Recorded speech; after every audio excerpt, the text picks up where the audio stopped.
Okay, we'll begin the Planning Committee meeting of Akron City Council. Like to request a roll call at this time. Fusco. Aye. Kamer. Aye. Connor. Boyes. Aye. Hannah. Aye. All committee members are present. Very good.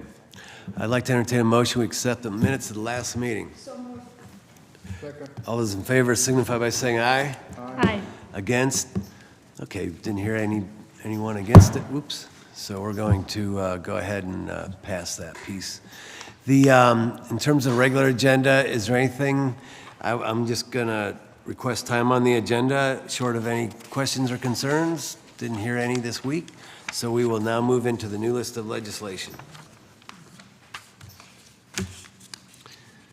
Item number 2, could you please read that in for the record?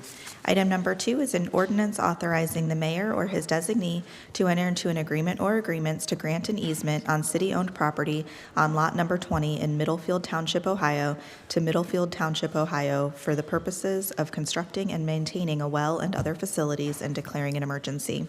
Yes, thank you, Mr. Ludlow. Thank you, Mr. Chairman, members of committee. We've had, this legislation will allow us to enter an agreement with Middlefield Township on 7.5 acres of land we own just north of their village. They currently have a well. It's west of this land, not on the same parcel, that has had failing or low production, failing casing, so they need to drill a new well. So we've worked with them on this new location. They will decommission the old well and return the site the way that they found it. The new site, they will drill this well. It will be for their village, raw water. They will be responsible for all water treatment. We will not be responsible for any of the water treatment or the quality of the water. So this will allow them to provide their township with the potable water they need after they do the processing. So this is a 30-year agreement, $10,000 a year for this land lease. Very good.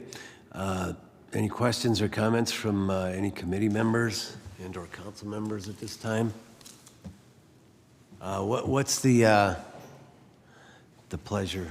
Is this a consent agenda okay? Consent's It's going fine. to I next mean, year? we want to get this agreement going with them, and they want to start production. So consent would be fine as long as we bring it in on the 6th and pass it. Okay. Very good. Is there a recommendation for consent agenda? So moved. Is there a second? Second. All those in favor signify by saying aye. Aye. Those against?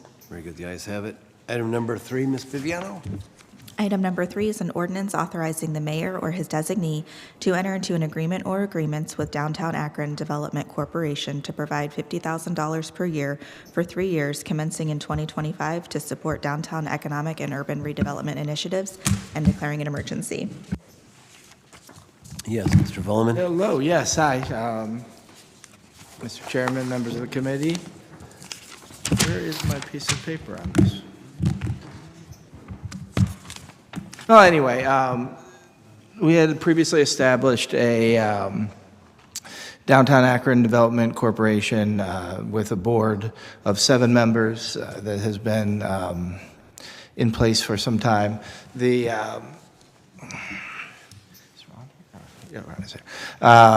Recently, part of the struggle, and I was the chair. I am the chairman of that board. Part of the struggle has been a lack of resources and a lack of financing to, really take on any projects. Hire somebody to run the organization and take on any projects. Recently, the board reorganized. We voted to reorganize for this new structure where we would have cross-sector participation with governmental entities, for-profits and nonprofits that would all be up to 70. The new board will have up to 17 members. We're asking for a financial contribution from each organization that would then later appoint members, ideally in January of this year. We're looking for $50,000 a year for 3 years as our commitment to the organization to allow us to have a seat on the board. The chamber and the GIR Foundation and the county have all previously committed to do $50,000 each year as well. We have commitments totaling $260,000 right now. The primary focus of that would be hiring somebody to basically be, the executive director of that organization and look towards, focusing on development downtown. There'd be a partnership with Downtown Akron Partnership, with the Summit County Land Bank and the DFA, Western Reserve Capital Authority. She's not here to talk about that, but Rachel is here as well. They'll be providing, in-kind services to assist with the organization as well and getting it standed up. So that is what, we are looking for here. The organization has voted to change the membership structure. Allowing this would be, allow us to, have a seat on that board, and would ask for, I mentioned that we asked for suspension of the rules. They were going to be looking at, ideally within the next, couple of weeks, posting the job for the executive director of the organization, and the board's set to be seated in January. That would allow us to have seating at the time. Very good. Is there, excuse me, you'd mentioned that this is a 3-year commitment for $50,000 a year for 3 years? Yes, correct. Okay. And and the funding is coming out of the Joint Economic Development? Yeah, it would be JED funding and I think we had put quite amount more in the capital budget for the year originally when we weren't sure what, the organization structure was going to be. I want to say, I don't know if Helen's behind me. I think we originally had estimated $150,000 for this year in the capital budget, but that could be not correct, but we had something in there initially. This is less. This is considerably less than what we had anticipated under the previous administration. Oh, nice. That's how we got it. Thank you, sir. Very good. Questions or comments from anyone on this? Yes. Boys? Thank you. Sean, are these unrestricted dollars or are they programmatic dollars? How is this funding? No, it's the money that is going in now is going to be primarily to hire the executive director. Oh, okay. So, yeah, get it started. It's not any specific projects yet or along those lines. It's really just to get it started. Yeah. Yeah. Thank you. Questions or comments from anyone else? Okay, very good. We did have a kind of a lengthy conversation about this last week. No, it seems as though its time has come. And also that we'll be watching very carefully in terms of who we get for this position of executive director. And I would expect, once that person's on board, hoping that we would have an opportunity to meet that person. Yeah, of course. And it's going to be a pivotal position and important. And so hopefully we're going to be looking far and wide. Yeah. We also, if I may recognize, we have Brad Wright from Retzel and Andrus on the Zoom, and Ron Pato from Huntington, that I think would both maybe like to make a statement or maybe be able to answer questions about the importance they see in this organization as well, if you're so. Thank you. Yes, welcome to Akron City Council's Planning Committee. Thank you for joining us. Thank you. I can start. One of the things that's so exciting about this, and I can hear your voice, the excitement that if this is done right, what it'll mean for the city. This is also a great partnership between government and the business community as well as the community as a whole. And I think that's going to go a long way, not just with the downtown development from the board standpoint, but just in making sure, the business community is engaged as well in that process and helping all of you move it forward. So that's actually one of the reasons we engage. It's the right thing to do for the downtown, and we're excited about the opportunity. Thank you. Thank you for your commitment, too. Appreciate everything that you all do. Yes, You're welcome welcome. to Akron City Council.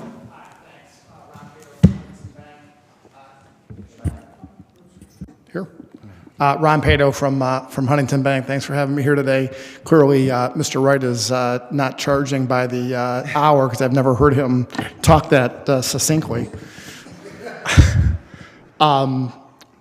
We are really excited at the bank about the Downtown Development Corporation. We also have made the decision to invest for a 3-year period. There's a lot of great things about to happen, we believe, in downtown. I love Brad's comments around the collaboration that's taking place, and with the movement of buildings and some of the other things that are going on right now.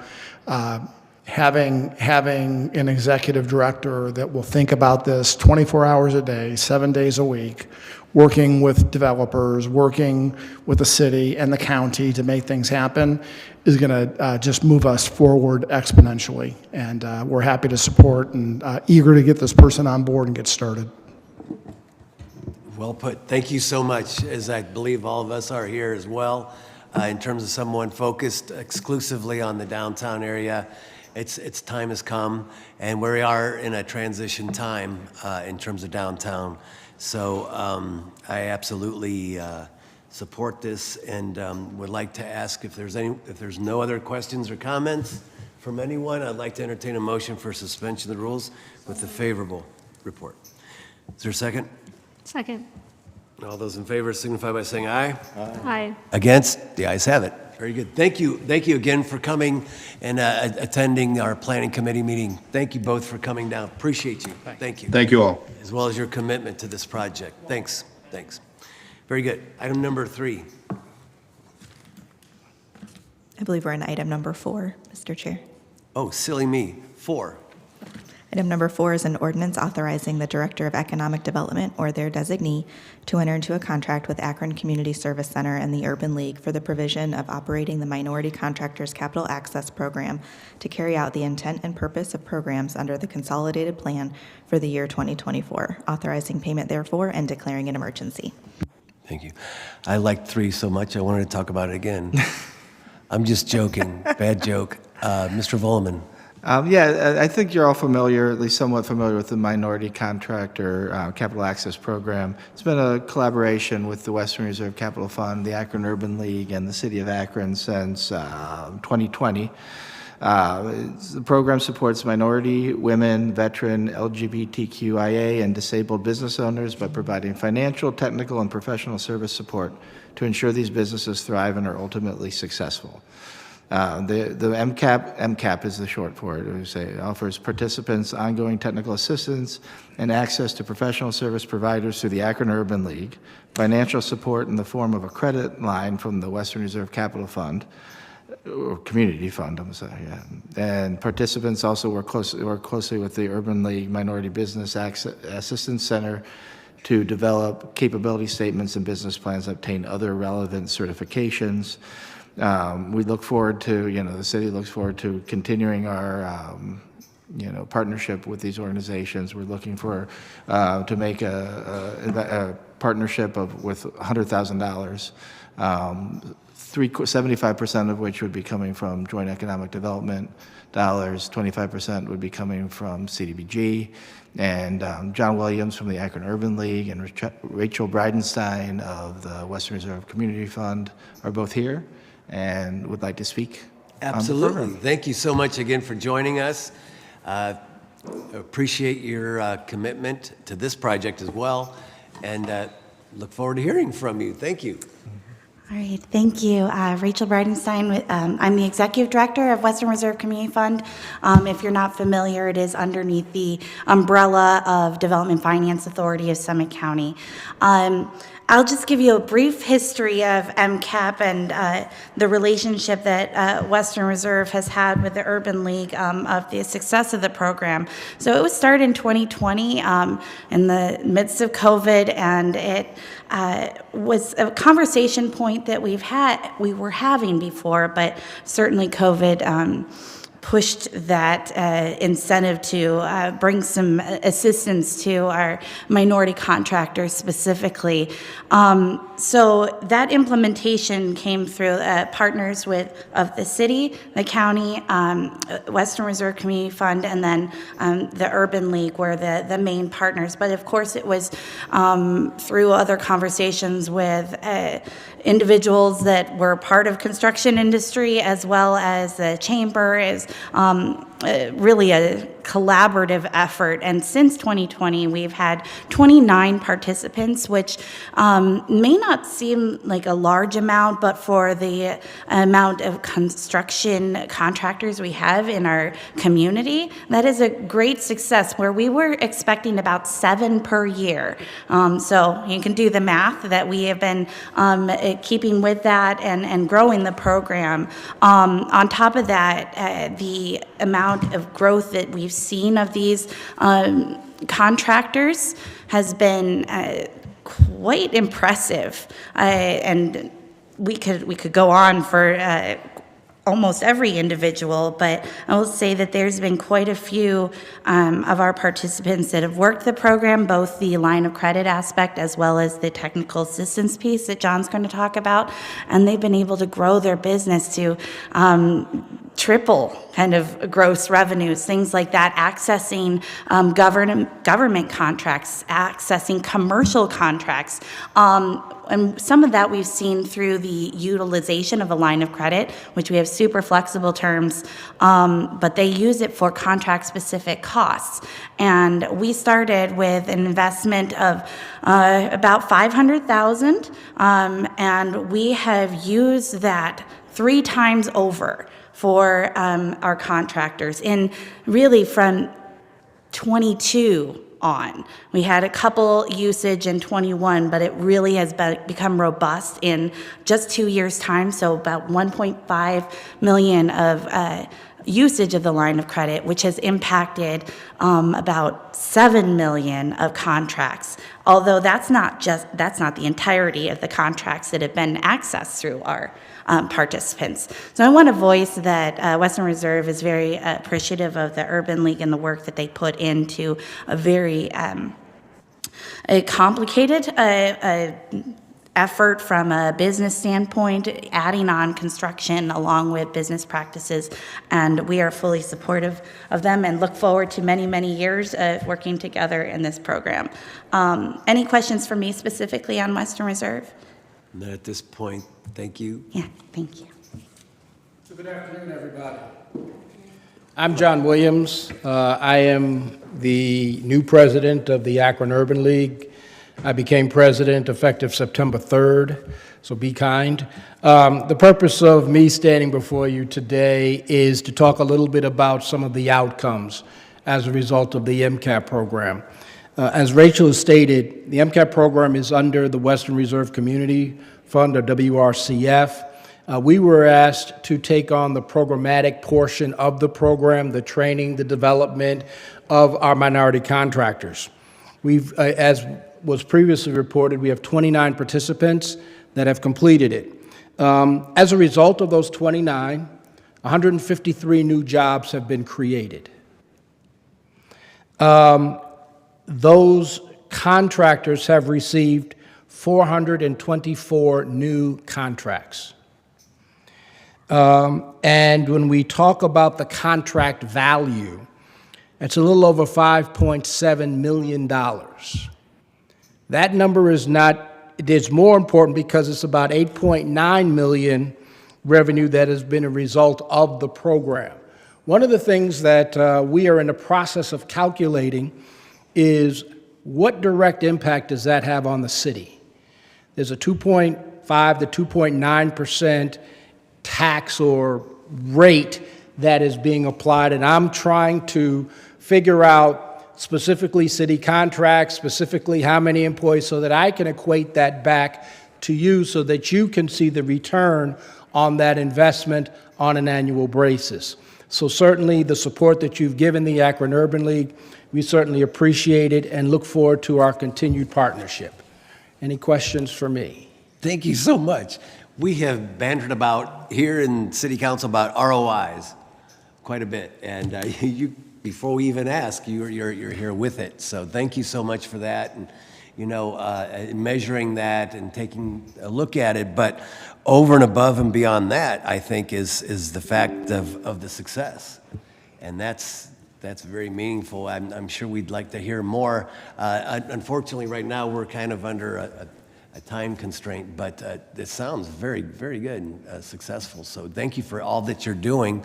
I'm going to ask if there's any questions or comments from any committee members at this time. Any council members with any questions or comments?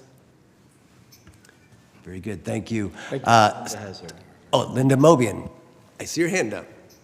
Yes, thank you, Mr. Chair, and I realize you're on a time constraint. I'm just curious, Mr. Volman, I tried to reach you, and I know you tried to return my call.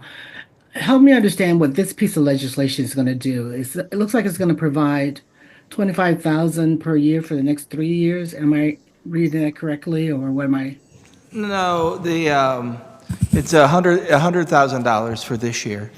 25,000 of which, the breakup is the funding from where it's coming from. We have 75,000 coming from JED funds and 25,000 coming from CDBG. Those 100,000 total that Yes. they'll get this year. Yes. Okay. What have we done in the past? Because I went over to the Urban League and I saw this program, and I know the impact that they're having. I believe, and I'm not sure that, how much funding the county put in versus the city, but it was 500,000 initially. Is that? I'm going to invite Rachel back up since she's been involved since. So was initial capital funds Yeah. that were put in of, it was about, I think it was 125,000 from the city in CDBG. We have not since had any further capital investment because we've been able to revolve it. For the Urban League, there was a contract of, I don't know, I don't want to speak specifically, it was 212 that is for the operations and the technical assistance piece. Going to bring up our expert on this internally, Ms. Tomic. Good afternoon. So originally, MCAP was funded through the Community Development COVID dollars. It was a special allocation to all entitlement communities throughout the country.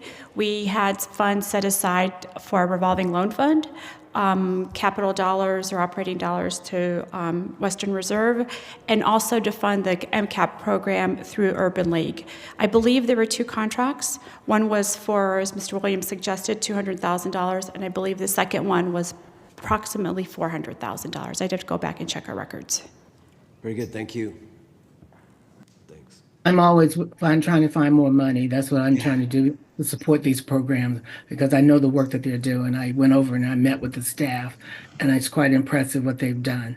And so these are the kind of results. This is the kind of discussion I wanted to have with the Akron Chamber, in terms of what they're doing. But anyway, I'll follow up further with Mr.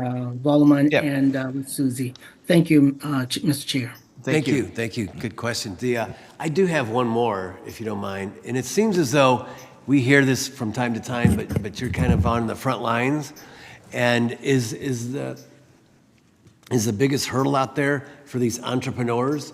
Is it hiring? Is it people?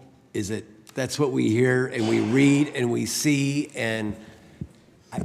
So I'm just curious, is that what you're hearing? Is that one of the biggest hurdles? So from a contract perspective, from this program, it is access to the contracts themselves through government as well as corporations. They're getting the training. They can find the individuals to do the work. I think their greatest hurdle, and it has been, we've had focus groups with the city, we've had focus groups with the county and a number of entities.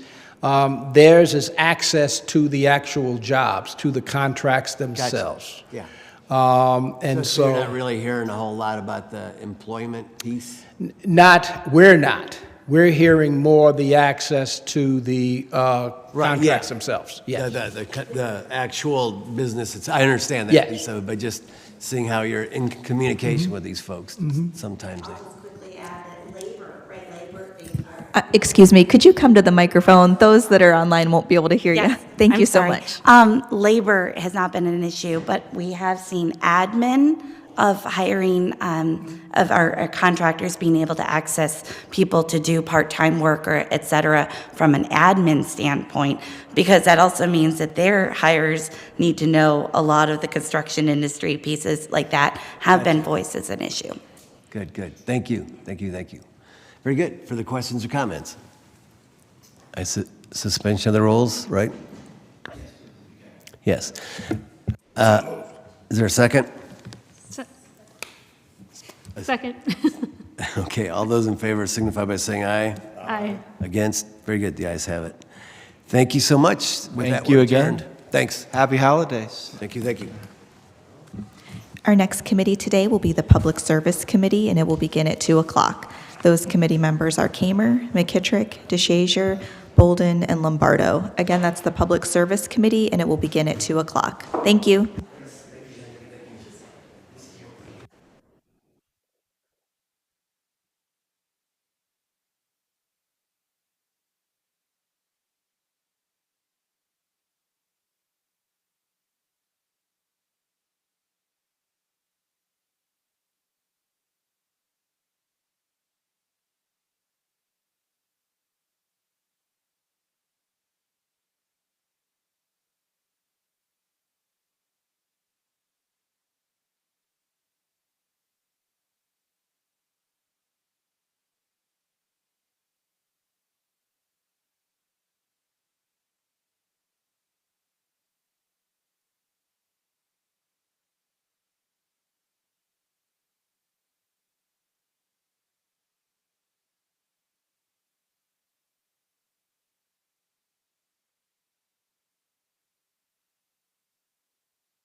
Okay, it's 2 o'clock, and our next committee of the day is the Public Service Committee.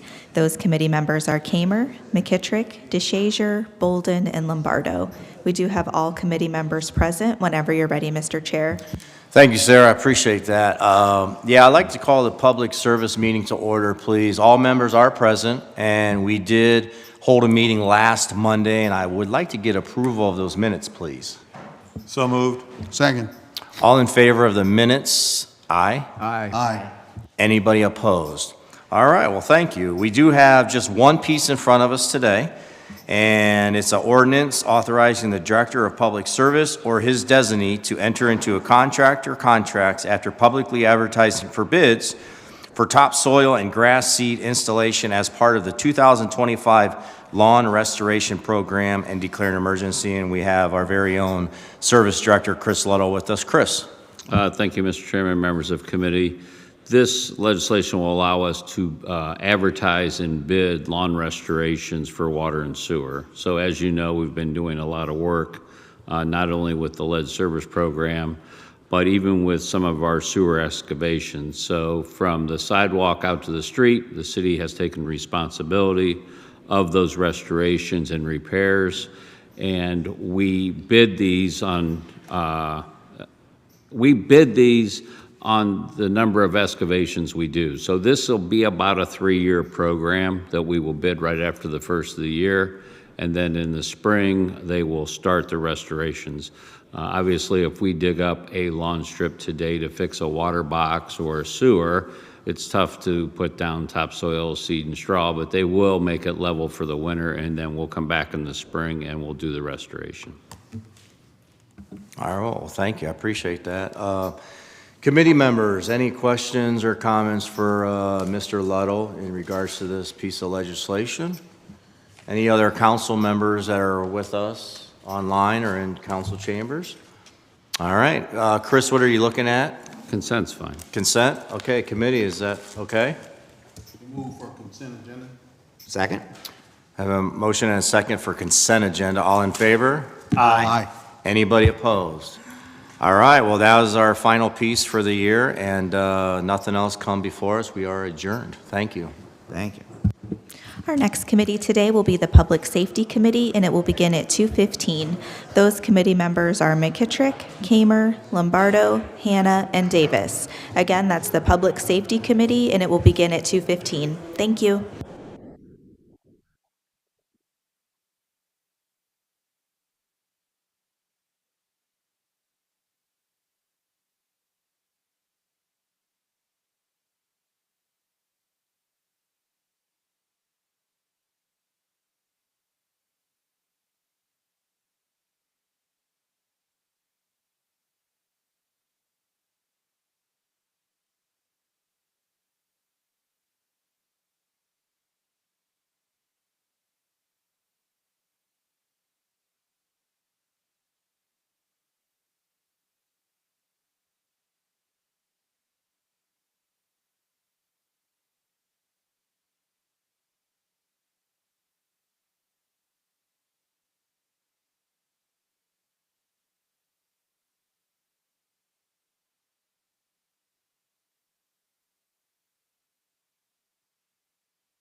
Okay, it's 2:15, and our next committee meeting of the day is the Public Safety Committee.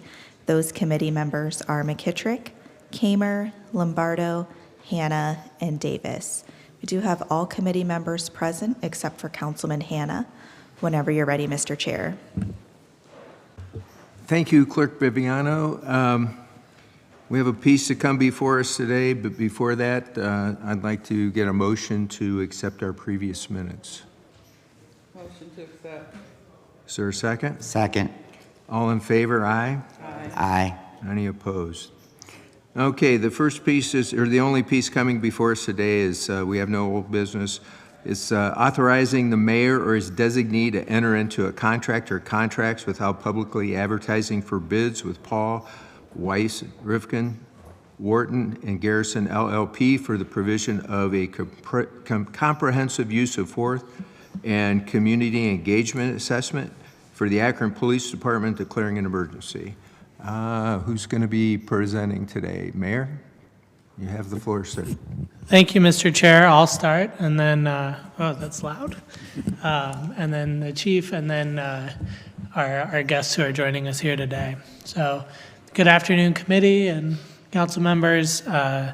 It's wonderful to be with you here today to address this important legislation.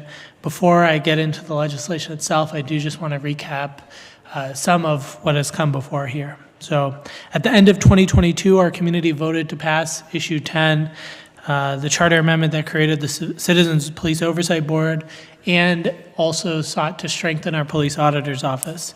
As we sit here today, it is fully staffed and truly independent of the mayor's office, actively reviewing cases, providing recommendations that we have committed to responding to and we have already begun responding to. In April, Chief Harding and I announced that we had updated the vehicle chase policy following APD's own internal review of that policy. Our department no longer conducts vehicle chases for equipment violations such as a broken side mirror or tail light. Earlier this year, we settled a lawsuit with the Akron Bail Fund regarding an incident which took place in 2023.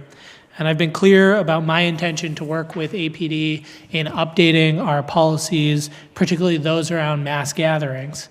And so as part of that settlement, the city has agreed to update and implement policies around crowd management.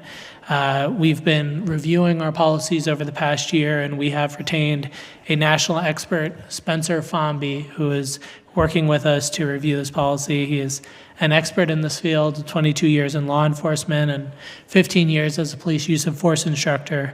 And the review that we are doing of that will also include community engagement.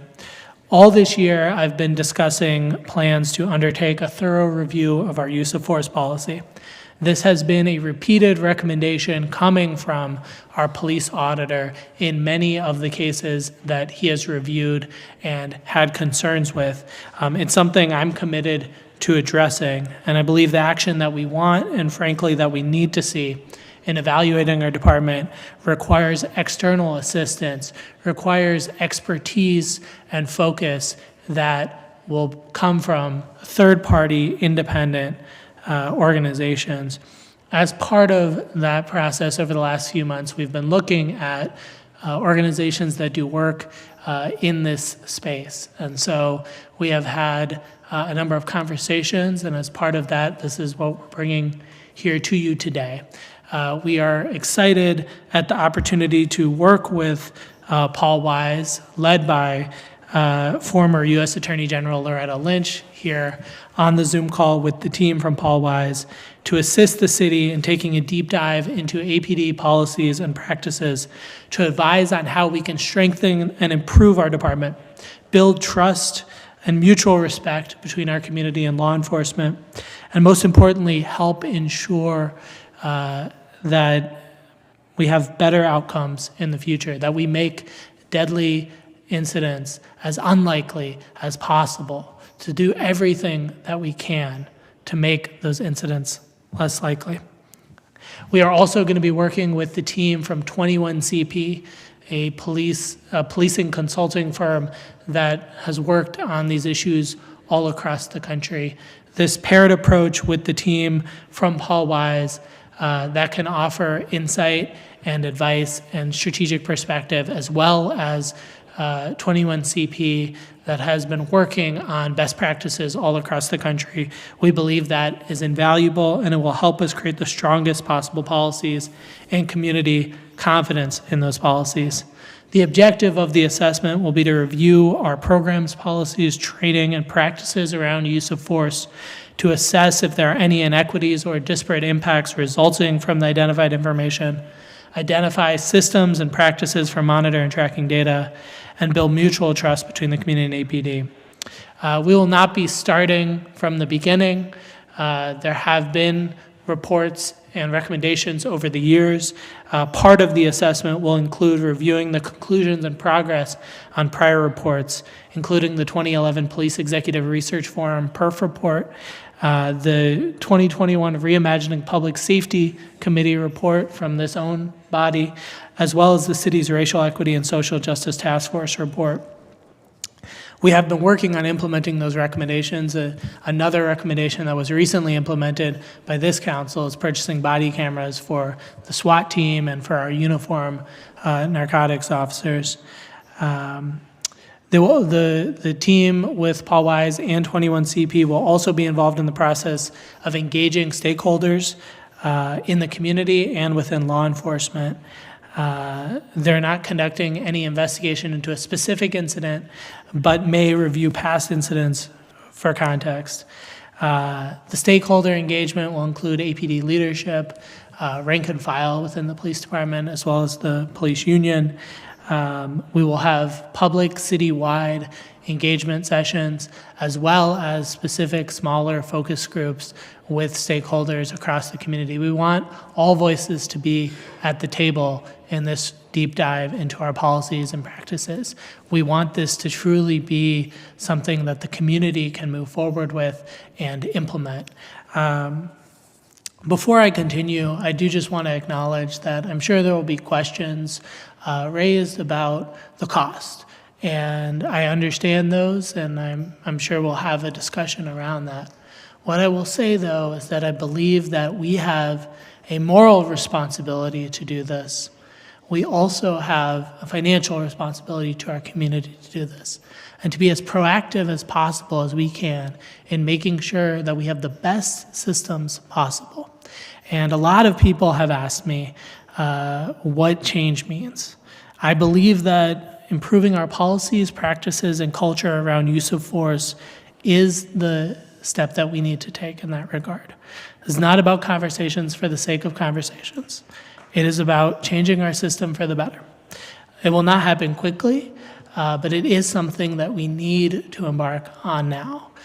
The process will take about 5 to 6 months, and then beyond that will be the work of truly implementing what comes out of this. I don't want to prejudge what's going to come out of this, but I think it is safe to say that that will not be a small endeavor either. That will be an endeavor that will take time and resources and energy. That is something that is the reason why we need this, so that we have something that the community can unite around and then make sure we have the support to implement it. So I'm asking for your support on this. I'm asking for your partnership on this. I'm asking for your voice. I'm asking for your involvement. I'm asking you to bring others to the table. I'm asking you to embark upon this work with all of us, to prioritize this with our time, resources, and energy. I believe it is necessary. I believe it is essential to making our community a safer and stronger place. Thank you. Thanks, Mayor. Chief?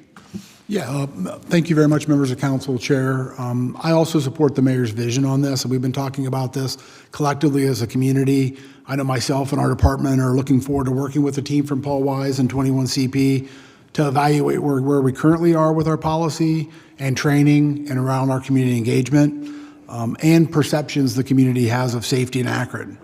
I look forward to this robust dialogue. I think it's important for our entire community, and it's equally important for our officers. We want to know what the community expects of us, and then we need to train and look for best practices associated with that. There are nationally renowned firms that are coming in to assist us with this, and this is an area that myself and our department is eager to undertake. I know we've been talking about it for months, and I'm excited that we're finally here. and I'm asking for your support as well. Thanks. Thank you, Chief. We have a presentation now, Mayor? Sure. Ms. Lynch, can I turn it over to you? Thank you and good afternoon, everyone. I want to thank you on behalf of the Paul Weiss and 21CP team for welcoming us into the Public Safety Committee meeting for the city of Akron. Let me just introduce the Paul Weiss team, and then I'll have Mr. Barge from 21CP introduce himself. I'm Loretta Lynch. I am a litigation partner at the firm of Paul Weiss. I am based in New York City, although I work on matters that span the country. I've been with the firm now about 5 years after my time in government, and do a number of assessments like this for organizations, institutions, universities, and the like. I am joined by my two counsel on the matter, Justin Lehrer, who has worked on police matters with me, Michael McGregor, who has done internal investigations with me, and our director in the ESG group, Madhuri Pavamani, as well as our outstanding staff, Lannon Abbott. You also see Matt Barge. I'll let him introduce himself in a minute, from 21CP Solution. Matt, do you want to say a quick introduction before I move into a bit of a recap? Sure. Good afternoon, everyone. My name is Matthew Barge. I'm a partner at 21CP Solutions. I'm an attorney by training, and I've been working with police departments and communities on public safety issues for 18 years now. 21CP is a broad-based collective of former law enforcement professionals, social scientists, lawyers like myself, individuals with prior city government experience, and many other backgrounds working to advance safe and effective and constitutional policing. We're privileged to be with you today.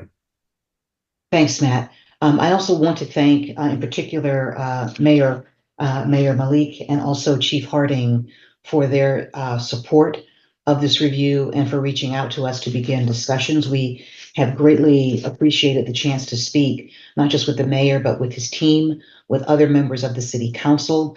We're looking forward to the opportunity to sit down, not just with Chief Harding, but also with the leadership of the police union, as well as rank and file, and the outstanding community members of the city of Akron. We've had a number of discussions about some of the challenges that Akron is facing. As you know, these are not unique to Akron, and they're not unique to any police department, quite frankly.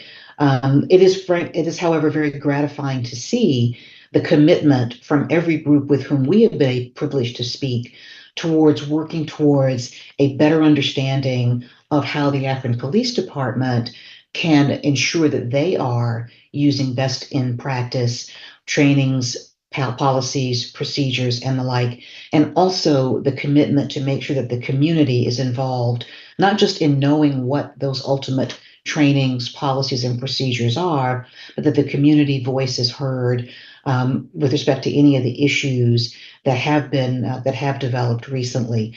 And so we're pleased to provide our proposal to the city. Working with 21CP Solutions, Paul Weiss would conduct a review of those specific materials. Again, that's often a lot of documents, easy to collect, sometimes more challenging to learn how they're actually implemented in the field.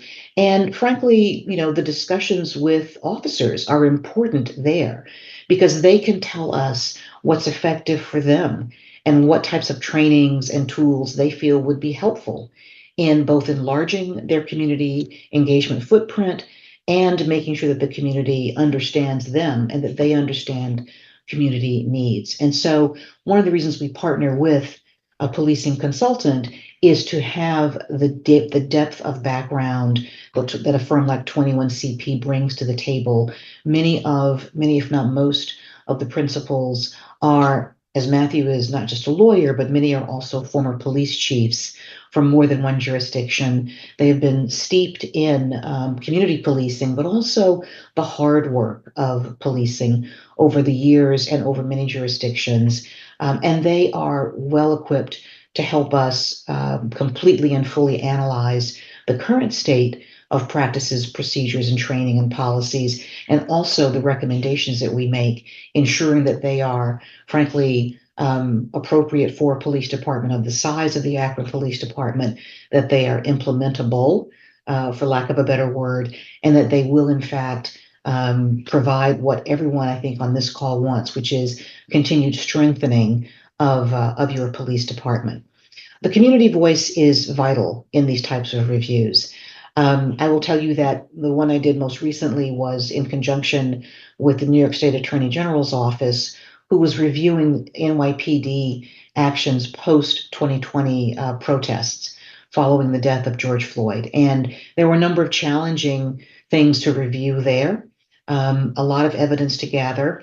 That was, again, a bit different from what we're doing here because that was a body that had the ability to recommend legal action, and our focus really is on review and recommendations. But what was vital in that particular matter was making sure that the community voice could be heard. And there, what we were able to hear were the voices of people who, yes, did feel concerns, yes, had challenges and had a challenging relationship with at least the NYPD, but desperately and definitely wanted it to improve. And that's been my experience when I've talked with any number of jurisdictions over both my time at Paul Weiss and my time in government, is that the community often will tell you what they need and what they want. And what they often need and want is a strong relationship with law enforcement, but most importantly, a positive relationship with law enforcement, so that when you do have challenging incidents, such as the ones that I know you are all working very hard on moving through now with the ongoing investigations, there is a bridge to communication, there's a pathway to discussions, and that there's a way forward through what can be very, very fraught flashpoint circumstances to the other side, where you can understand at least what happened. And I found also that police departments are eager to have that connection with the community. One of the biggest challenges in work like this is sometimes thinking that there's a divide, when in fact police officers are a part of the Akron community. They live there, they work there, they have families there as well. And so we approach this from the viewpoint that there are a number of very important stakeholders in reviewing the city of Akron's police departments, policies and practices in this area, and that includes the police department as well. As you've heard the mayor outline, our plan is to obviously have a very, very deep dive into actual policies and practices, but it is also to hold a number of listening sessions with police personnel, rank and file, leadership, union membership, your police accountability board, your police auditor. We definitely want to hear from those stakeholders who work most closely with these issues on a daily basis, and then listening sessions with the community directly. We envision, as we've had some excellent discussions with the mayor's team and also with other city council members, 4 citywide listening sessions that would be open to the general public. These would be in person.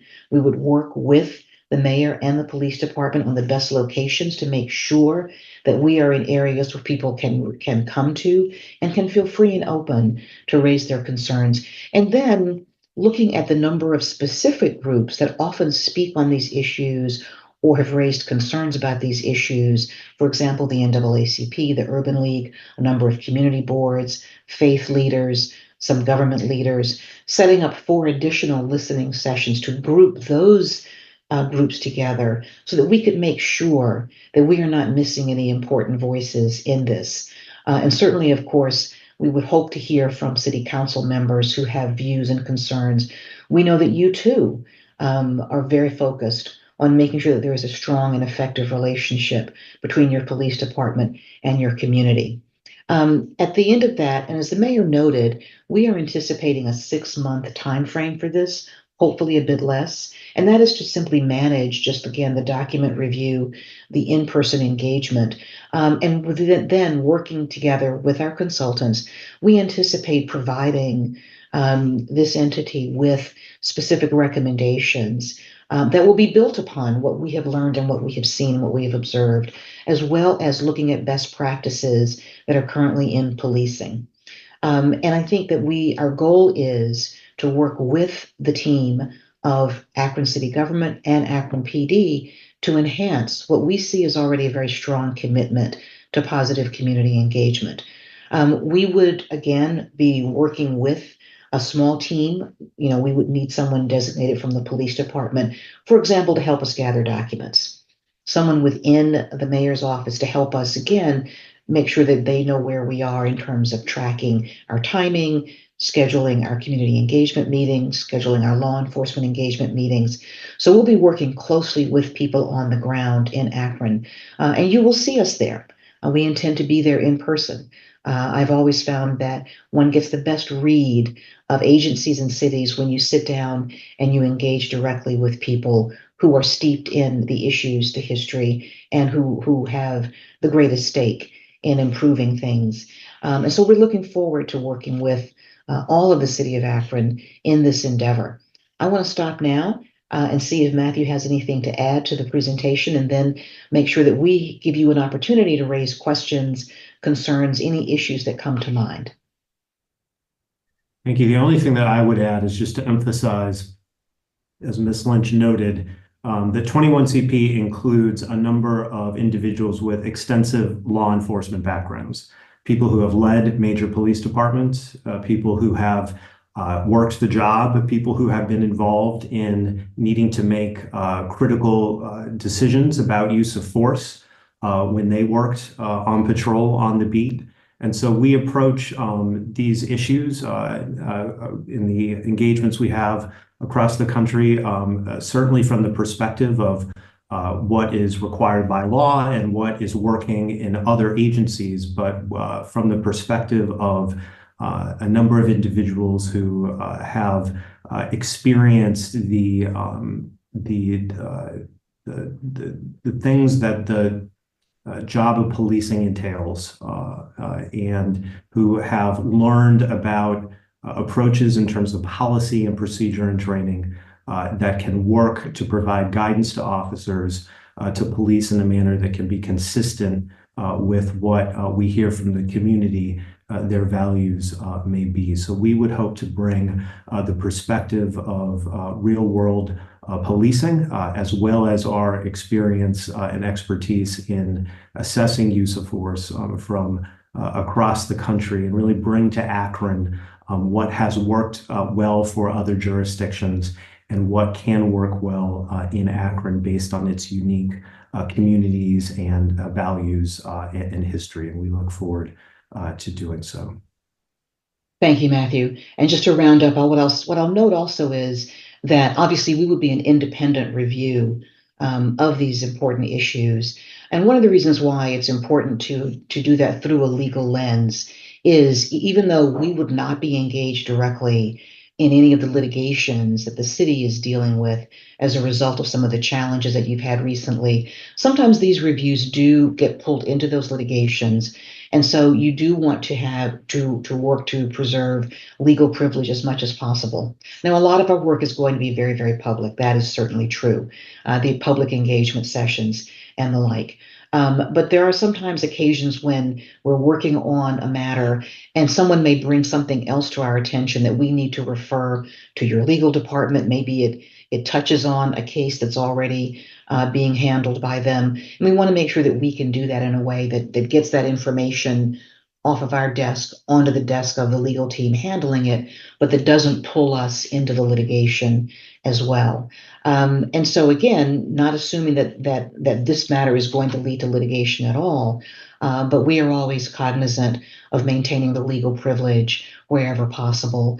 And even though we can do that, we still would work to be as transparent with our ultimate recommendations and with the processes that we are undergoing, so that people could see how we are conducting this review.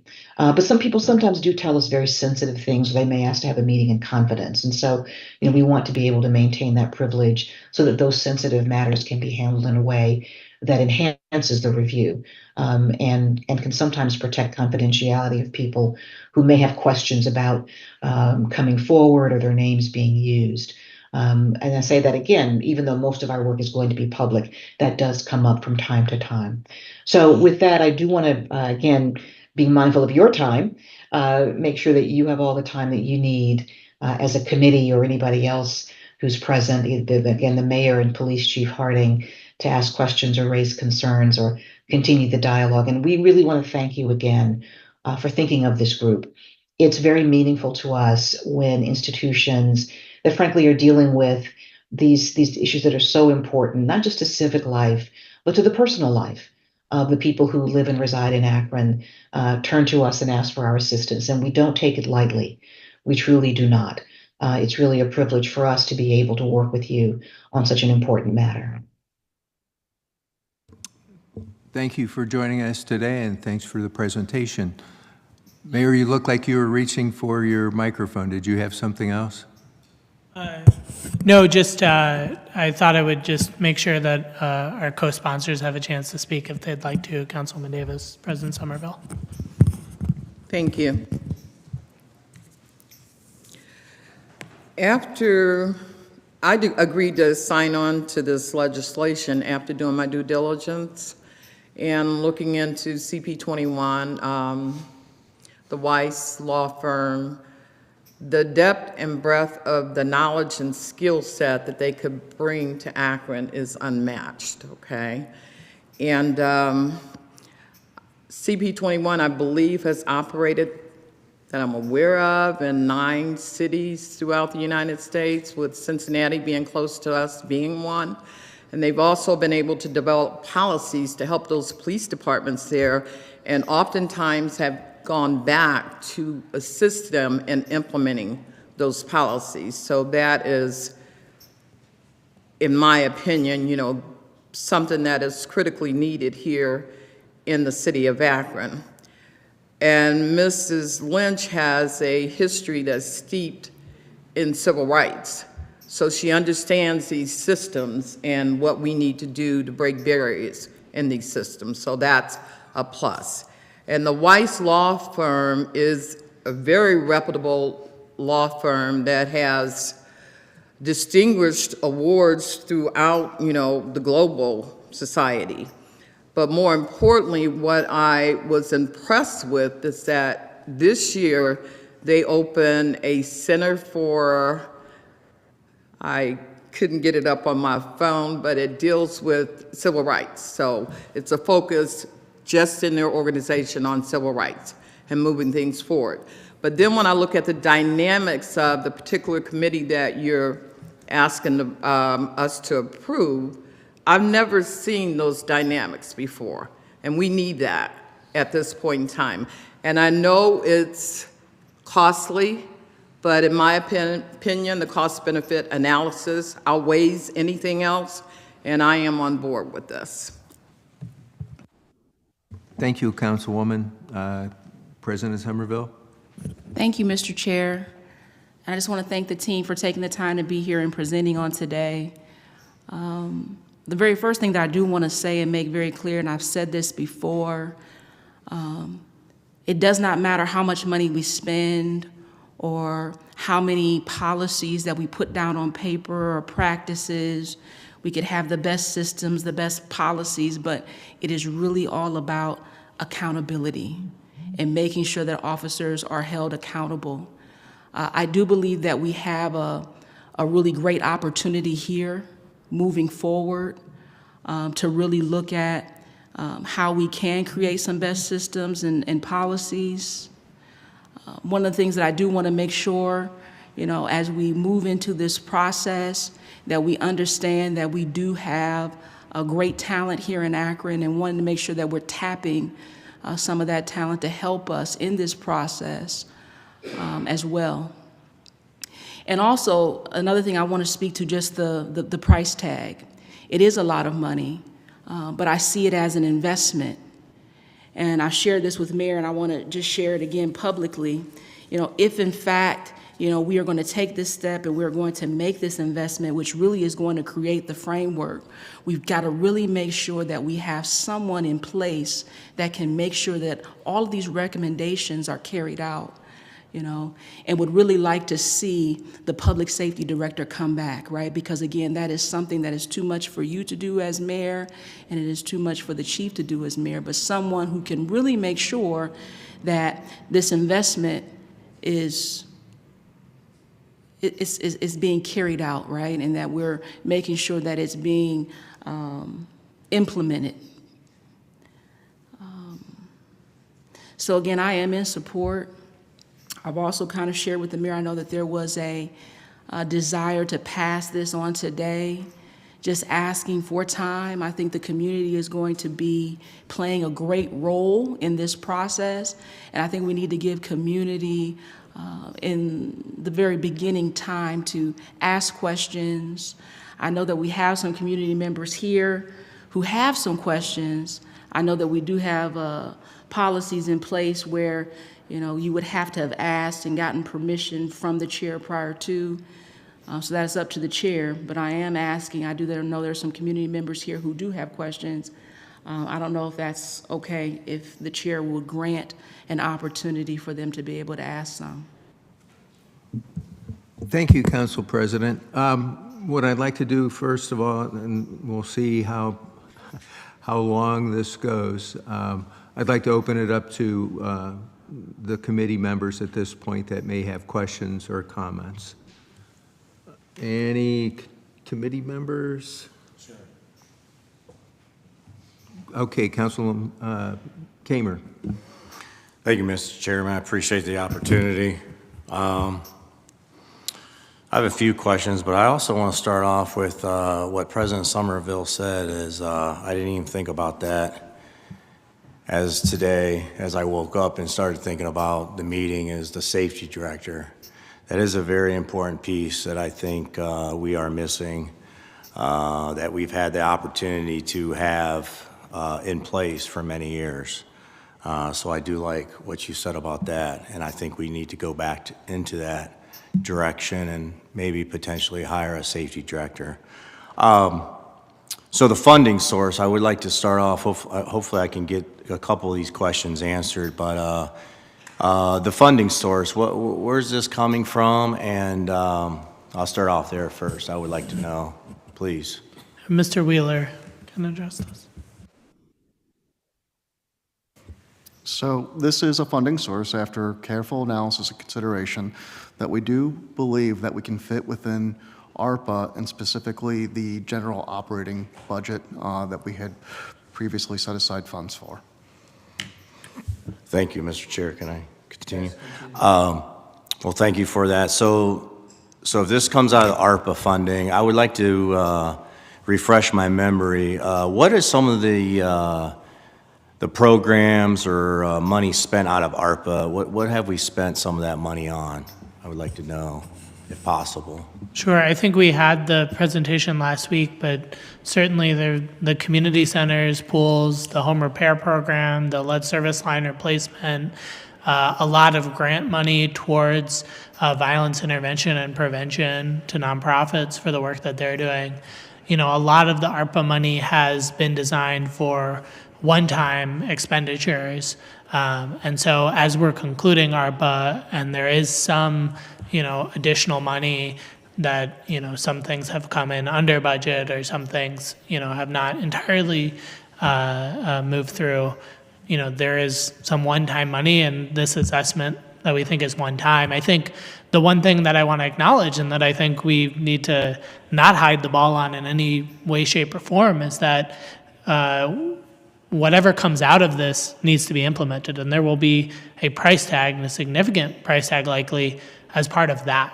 And so as we go into the operating budget for 2025, we're going to need to have some pretty strong conversations about what that looks like for the community and for our budget as a city government. If we are committed to making change, then we have to make sure that we are dedicating the resources to do that. Thank you. Continue on the ARPA funding source, because this is where that money's coming from. Yes. Did we implement and spend some ARPA money on homeless programs and? Yeah, just in the past 2 weeks, we allocated, I believe, $450,000, $250,000 to community support services with the winter overnight shelters, and then also an additional $150,000 to help with capacity building for the continuum of care. Okay. Oh.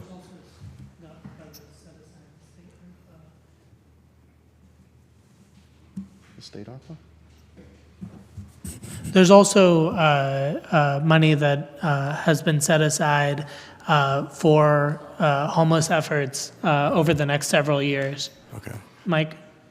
Yeah, there is, I believe it's additional HUD money that came through that was being directly allocated as well.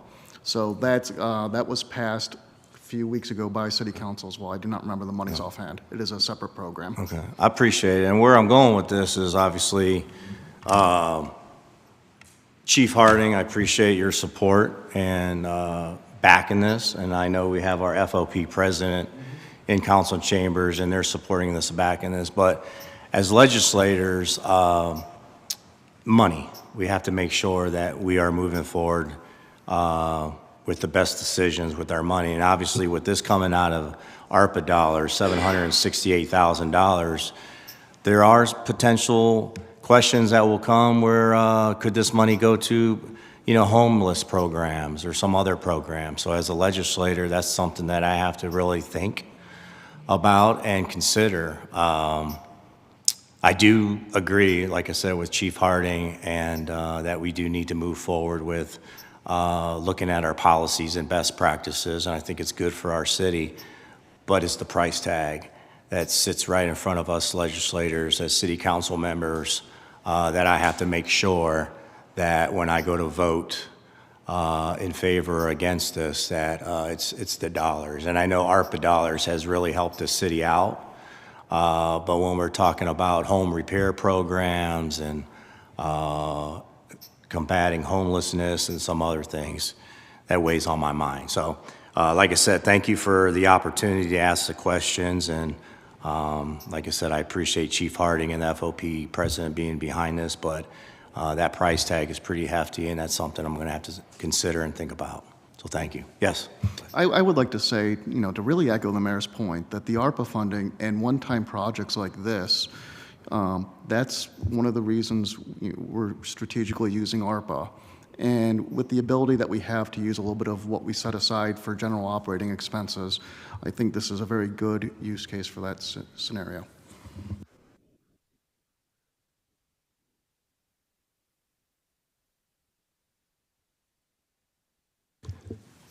Councilman Lombardo. Thank you, Mr. Chair. Thank you, Mr. Chair. And Madam President, I do respect your comments, and not that Councilman Kamer too, but I just wanted to say, I think no matter what profession you're in, the opportunity for additional training to improve your skills, most people would jump on that. To the team on the screen, as an accountant here, training on new software to be more efficient, more concise in my work, I'll take anyone up on that. If I was in sales, there are new tactics maybe to sell new cars to prospective buyers. I'd be all for that too. And our safety forces, they're no different. Fighting fires, removing occupants from fire, practice and training are critical.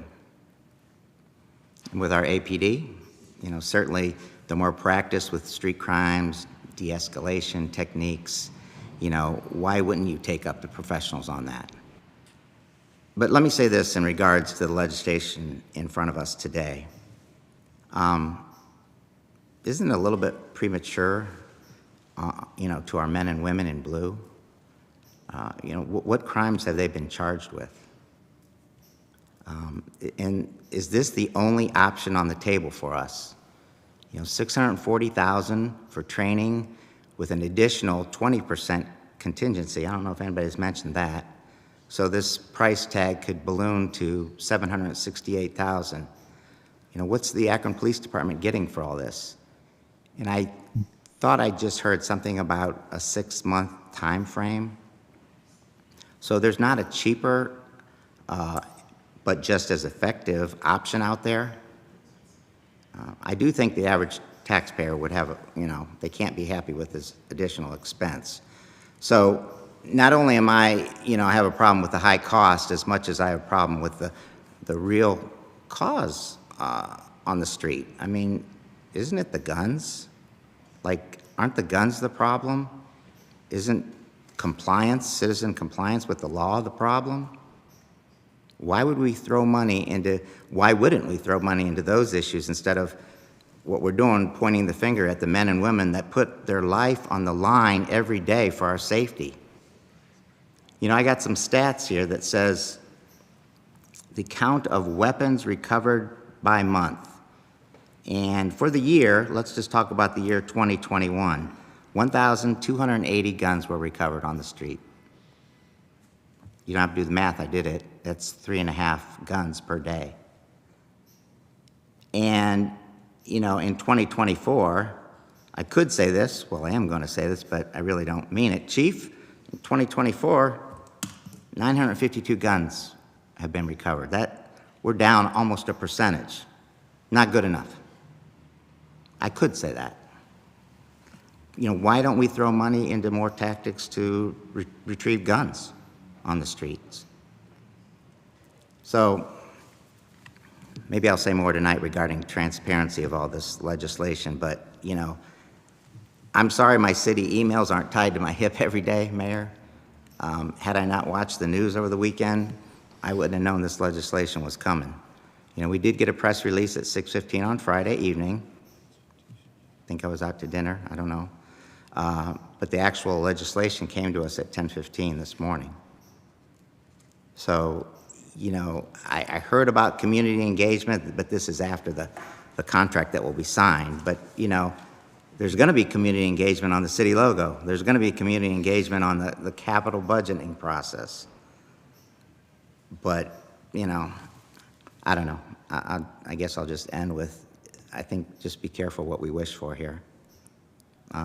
We want, you know, who wants to work at a job with so much scrutiny with every move you make? Just be careful what you wish for, because I think our police force will be dwindling as other cities benefit from our departed officers. Thank you. Thanks, Councilman Mayer. Thank you. I just wanted to respond to one particular point because I think it is illustrative of why we need to do this. Councilman Lombardo rightly brings up the number of weapons recovered, which are dramatically higher than they were just a few years ago, and are certainly much higher than they were 10 or 15 or 20 years ago. That means that on any given day, officers are interacting with folks who may be armed many more times than they would have 2 years ago or 5 years ago or 10 years ago or 20 years ago. And so it behooves us to invest in the policies and practices and training that they have around that.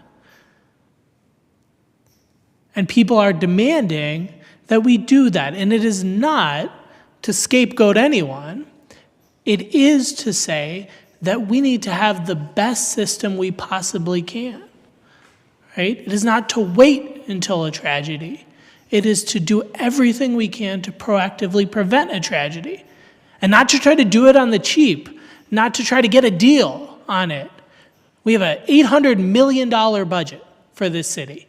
We got $145 million in ARPA money. This is an investment that is well worth making, if only for our officers, to make sure that they have the best practices and training and support that they need to do a job that is becoming dramatically harder. And yes, there is scrutiny that is demanded when there are life and death decisions that are made, because those decisions can never be taken back. But that is why we have to equip our officers with every support that we can, of which this is a critical part, that we have been talking about for months, that I spoke about at the State of the City, that I've spoken about several times over the last few months, that I said was being released more details last week, details that we shared. Thank you, Mayor. But next up would be Councilman Hanna, who's on the committee.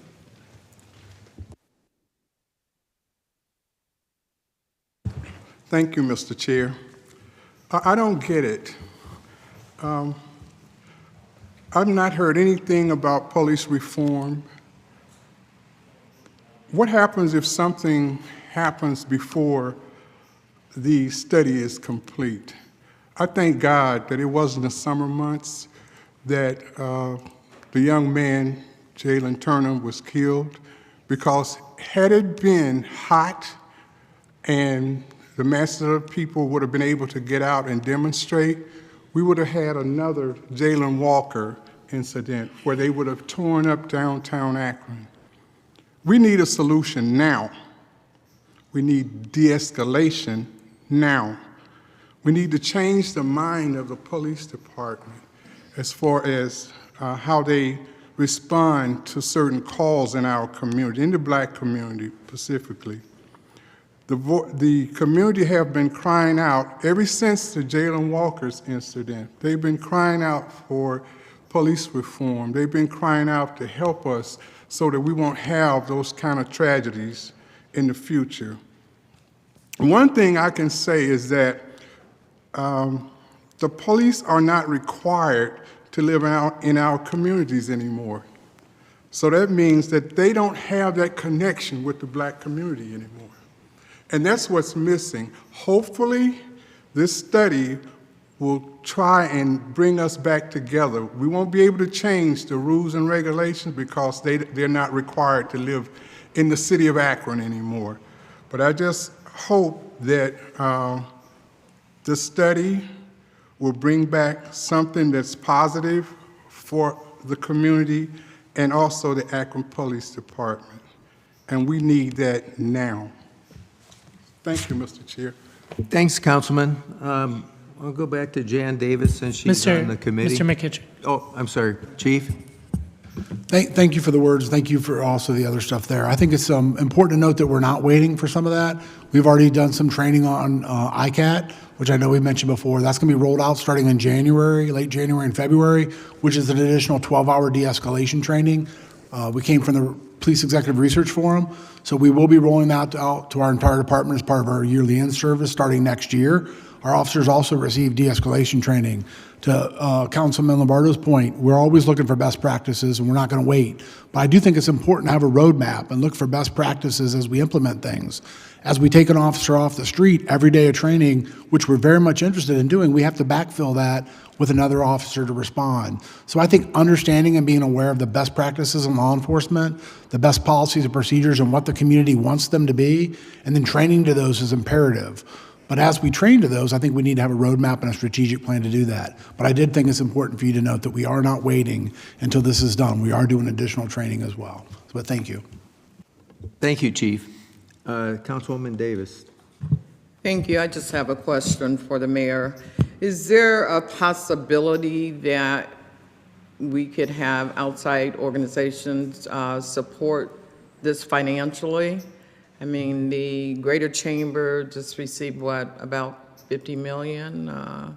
Summit Land Bank just received a significant amount of money for community projects, and this is a project. So is there opportunity to reach out and have them collaborate with the city to help offset some of that cost? Thank you.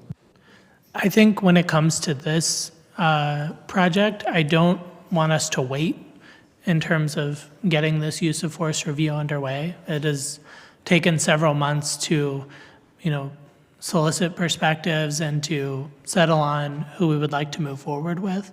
I think that though, to the point that I made earlier, the implementation of this work is going to have to be a whole of community approach. And I think is going to demand that we look to lots of community partners to really help us invest in that. And so I think that we are going to have to look to other organizations to help support us in that work and come alongside us in that work in order to be able to actually implement it. Thanks, Councilwoman. Good question. Thanks, Mayor. I see that Councilwoman Amobian has her hand raised.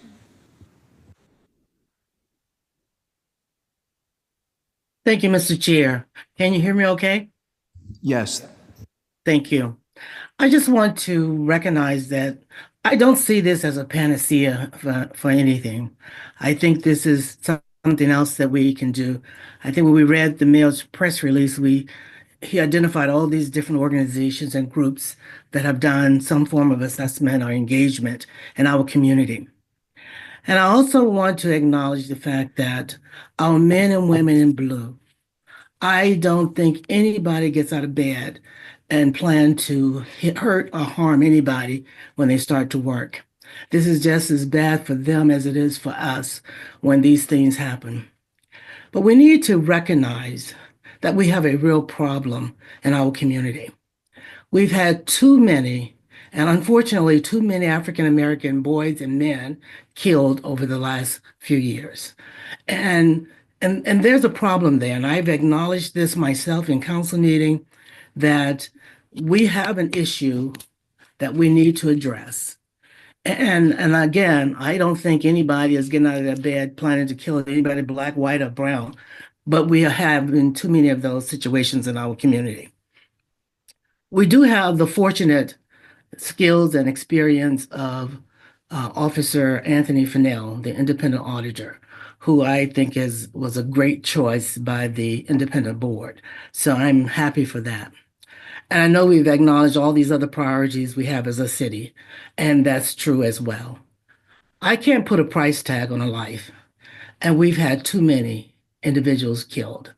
So I want us to look at this as another way of getting more information, more help, so that we can design some path forward to get some practical skills that we can implement and hold people accountable to. Again, I really believe that we need to make some changes, some improvements. And I want Attorney Lynch and somebody to tell me, how do I convince some of these people that are calling me and asking me about this price tag and with all the work that we've done in the past? And I keep telling people, I say, look, I can't speak to all the things we've done in the past that you don't think we've followed through on. But with this, we're going to make this major investment. We are hoping to come up with some very practical recommendations that are implementable. And we are going to engage every aspect of our community, including the men and women in blue, so that we can all move forward on a path that's going to give us some direction and some help.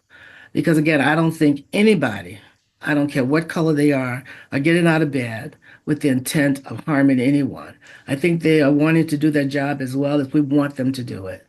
But and we have tried to invest in the men and women of blue by giving them all the tools that we think that we can afford so that they can do their jobs as well as they can. But again, I really see that we have an issue, and I mentioned this many times on the floor, so this is not my first time. But I just want somebody to tell me, what else can we tell the community about this investment we're about to make? Thank you, Councilwoman. I'll certainly,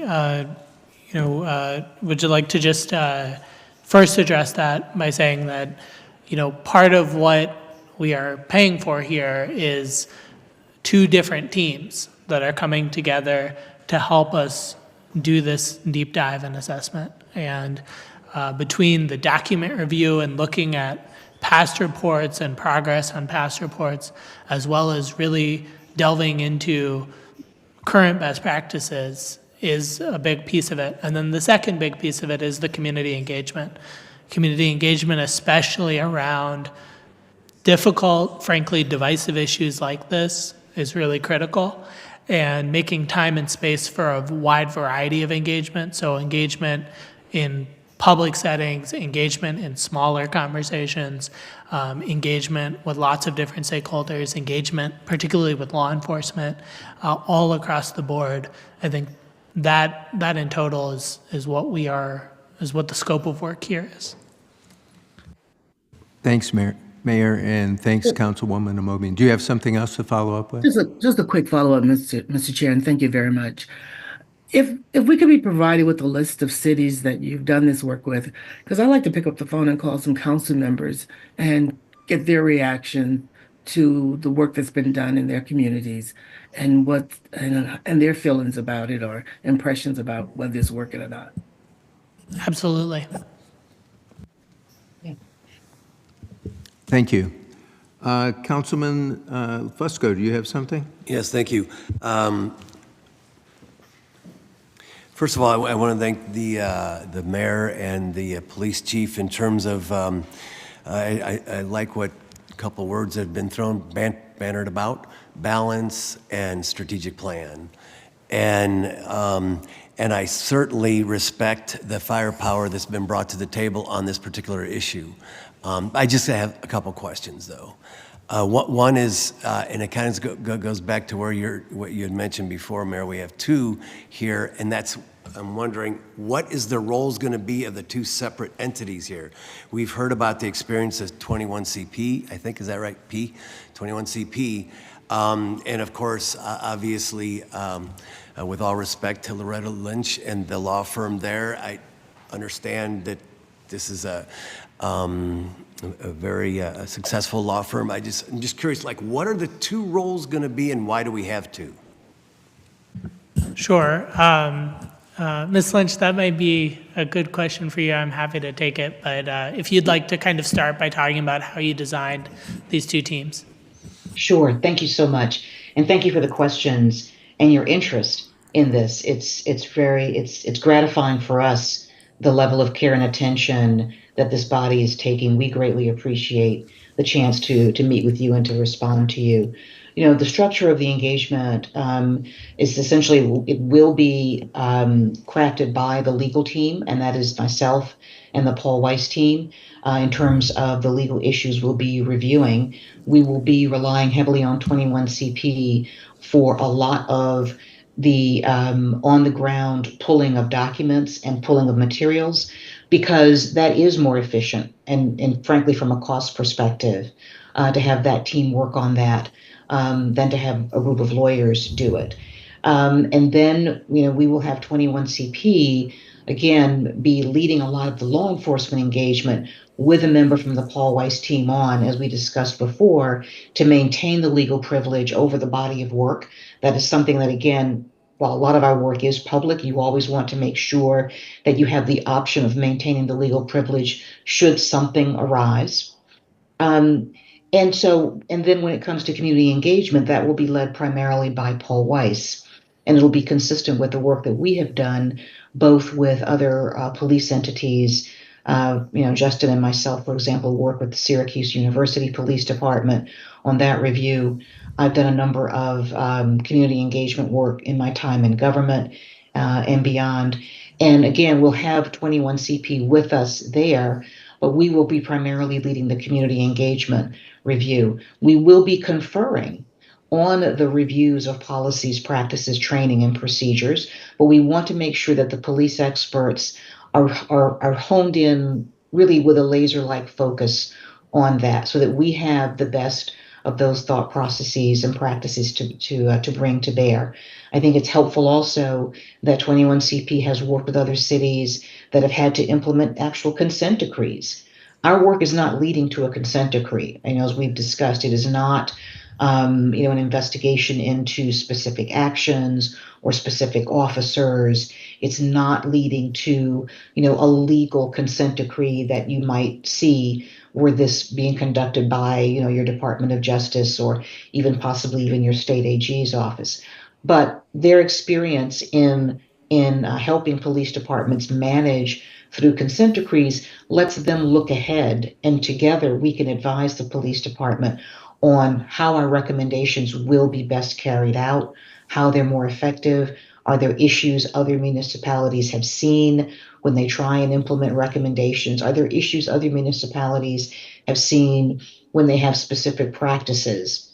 On the community engagement side, you know, we bring that experience to bear, both not just through corporate clients, but through universities, through other departments, and focusing on making sure that we structure a system that is as inclusive as possible of the Akron community. And that this is people who have concerns and challenges regarding the Akron Police Department, but we anticipate that people may want to come and share a positive view of the police department, in which case, you know, how do we make sure that every member of the Akron community ends up with that positive view at the end of an engagement or interaction with the police department? And so, you know, both teams bring a lot of expertise to bear. There's crossover there's crossover, but we do want to mine the expertise of our police consultants. And as I mentioned earlier, having this done through a law firm gives you the ability to claim privilege over parts of it. Again, not predicting and certainly not hoping, but in the event that there are legal challenges or requests for notes, et cetera, that again would be covered by the privilege and you may not want to make public. And what I would say also is again, we really appreciate the care with which you are reviewing this. It's very helpful and gratifying to us to be able to work with an entity that is so focused on these important issues. And to hear your questions, frankly, we don't take it in a negative light at all. We really take it as an effort to try and gather the information you need to make a very important decision. And that is exactly where you should be in this. These are important issues. They impact lives. People who live in the community, people who work in the community, including law enforcement at all levels of the department. It impacts how people do their jobs. And Councilwoman Omobian, I'm sorry for that mispronunciation. I think you're absolutely correct. I've spent a lot of time talking to police departments over the years, and I spent a lot of time talking to rank and file officers who get up every day, and their goal is to help people and to protect people. And when things go bad, they go bad for them too. They really do. And sometimes that results in appropriate challenges to them being on the force, and that may have to happen. That's being handled separately. Again, not our mandate. But giving officers who really do want to make a difference an opportunity and a roadmap and the tools to make that difference is very important as well. Thank you. Also, if I could, and I appreciate your statements in terms of, I don't want us, because I think in terms of this, the process itself, okay, the process and then the eventual outcome, it's all going to be dependent upon trust from the community, trust in terms of our police officers that, and now I understand fully the answer to the question, but the trust is going to be pivotal, and I don't want us to kind of talk about how we're going to, that's predetermined that, at the end of the 6 months, we're going to have to make some significant changes. I want us to continue to say we don't know, because I don't think we do know. We've heard so much from the community, we've heard so much from the police, we've heard so much from, and we know what we see, and we see, I think, a time in our country where there's no appetite from the federal and state governments to do something about illegal guns. And I think at the end of the day, history's going to look poorly upon us in terms of our country, but that's a discussion for another time. But no, I appreciate the effort that's gone into this. I appreciate the fact that we're taking time and that we're going to be able to study this and look it over, have other questions answered before we take a vote. That's important. And thank you again for your interest in terms of helping us with regards to this. Thanks. Thank you, Councilman. Councilman Bolden, did you have a question? Yeah, I guess I do have a quick question for both the law firm and 21CP. Have you worked together in the past, I guess is a question that I have. Yes, we have. Okay. Yes, we have. Actually, we have worked directly with 21CP on the Syracuse University police engagement. I would also note, however, that a number of members of 21CP have worked with me while we were all in government together. And again, working on issues of both policy enforcement and implementation of police reform. So I have certainly worked with 21CP both via my current firm and also with members while we were all in government together in various roles. And I can't stress enough the importance of having that breadth of perspective, particularly when it comes to making sure that we are able to connect with all of the members of the community and ensure that everyone feels that there is an ear for them. Thank you, and I appreciate that. I just didn't see that when I looked on the websites together and didn't see that, and I am impressed with both the websites and the work that you've done, and know that, believe that 21CP is working on the decree with Cleveland. Yes. And it's admirable that we're doing, we can't be in that position where we have to end up there. I really don't want to see us there. I think this is great that we're moving in this direction. I think it's something that we need to do as a cities. We need to do, and when it comes down to the cost, you know, what's the cost of a life? Honestly, what's the cost of a life? Is it a cost of a young black man? Is it a cost of a police officer? Is it a cost of that? $768,000 doesn't seem so much at that point to me. Thank you, Councilman. Any other council members or committee members? Okay. With all due respect, I do think that it's easy to contact City Council if other folks would want to speak, so I will allow them to speak today. I just want to make it clear that this is no way setting a precedence. It's easy to contact City Council when we're going to have a subject like this, and in the future, if folks, especially the committees that I chair, I would be grateful for a call if somebody wants to come down and just not expect to speak. So if we have community members that would like to speak, please step up to the podium. Pardon? And if we do, we're 25 minutes into the next committee, so if brevity would be awesome. Thank you. Thank you. I appreciate the opportunity. I really just have a question for the folks on the call. I appreciate you allowing this unique thing. First, how's it going, folks on the call? My name's Imo Kyle Kolo. I'm a civil rights lawyer here in Akron. I have my own law firm. Prior to this, I worked for Jones Day up in Cleveland, where we took on similar representations for folks like the city of Chicago. I have a question primarily for Attorney Lynch. And I'm trying to gauge, how will your process be unique with respect to what our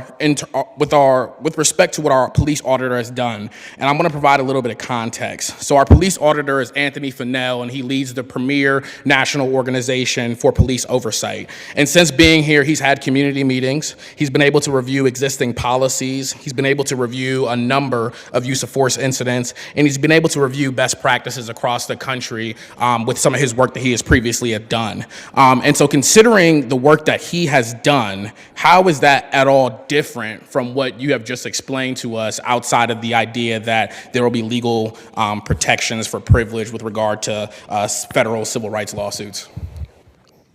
So thank you so much. Was it Mr. Akola? Okolo. Mr. Okolo, thank you so much. And thank you for your work in this field. Quite frankly, it's not an easy role sometimes, being a civil rights attorney. And thank you for taking that on and raising those issues. Particularly having come from big law, I certainly understand the transition and bringing those skills to bear in such a much needed area. We look forward to meeting with the police auditor. Again, we have not had a deep dive into the previous work that's been done. We've asked the city to gather those previous reports, et cetera. Not just the police auditor's work, which we would connect with Mr. Fennell to get, but there's been previous assessments done by PERF, the Police Research Forum, and some other reports I think that have been done. Our understanding is, again, we are focusing on the issue of use of force and community engagement about those issues. And there's obviously ancillary things there as well. And so we hope to be able to do a deep dive that will be helpful to everyone looking at this, including the police auditor in their work. We would hope to be very complementary in that work, and that we will be able to provide recommendations that could be useful for the auditor's office to review as well. So again, we have not seen the previous work he's done, so I'm not able to comment on the specifics of that. But certainly, we look to complement previous reviews and assessments, and we don't look to reinvent the wheel. But we do think, and again, as we've been discussing with city leaders, that setting aside a deep dive on the issue of use of force is an important thing to do, and it is important from the perspective of your law enforcement team as well as the members of the Akron community, and that's all members as we've been discussing. And so again, we look forward to also connecting with not just the police oversight board, but your police auditor, as I mentioned earlier, and gaining insight from them, getting thoughts from them. People who have lived this on the ground in every area, at every level of engagement, will be important resources for us. Thank you. And just my last point, last question rather, I guess. I appreciate that answer. I'm not sure if it directly answers my question, but I appreciate you providing those thoughts. And my question is with regard to cost. We have a significant issue in our city with trying to balance budgets or trying to pay or trying to afford some of the solutions that we have across the gambit. And so, this is obviously an expensive endeavor. Now, I remember I had an opportunity when I was at Jones Day to be able to work on a fabulous team where we investigated what happened with Chicago and the city in reviewing their department policies with regard to what happened with Anjanette Young. And Federal Judge Williams was the one who took up that project by getting a call from Lori Lightfoot. We spent months on that project. Our internal team at Jones Day had to be close to 30 individuals, many of which partners, billing hourly rates such as yourself, upwards of $1,200, right? And the unique thing that I loved about that project is that we did that for the city of Chicago entirely pro bono. And we spent months doing that. And that city was able to save countless, hundreds of thousands of dollars, apparently, on that representation. And so my question is, as the former attorney general going to a firm such as Paul Weiss, what opportunity is it for you to discuss with the upper management at Paul Weiss about doing something like this pro bono for the benefit of our community members?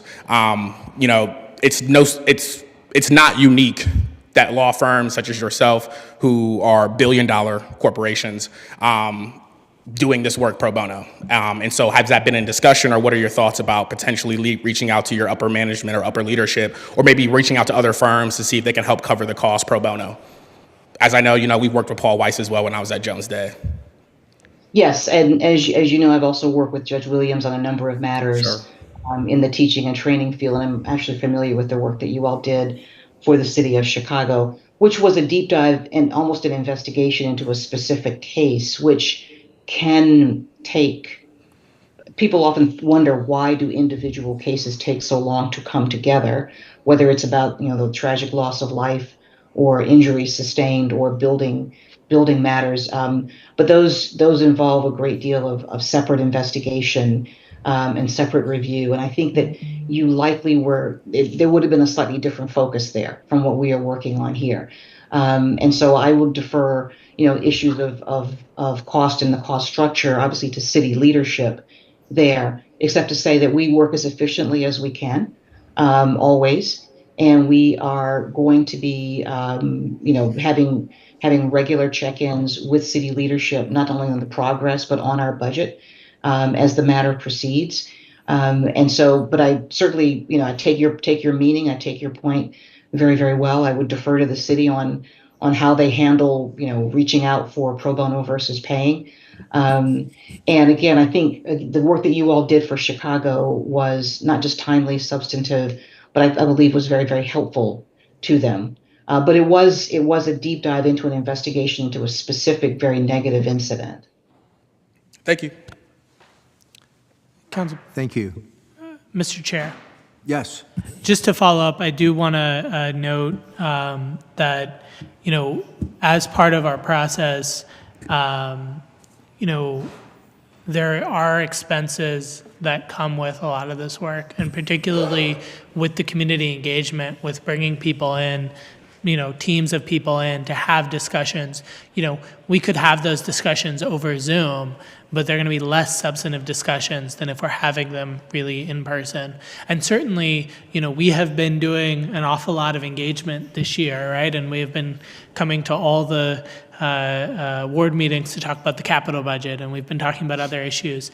But to bring real, sustained, thoughtful focus to this issue and to create spaces where we can productively and constructively and meaningfully talk about them and talk about solutions, I think is critical and comes with a cost.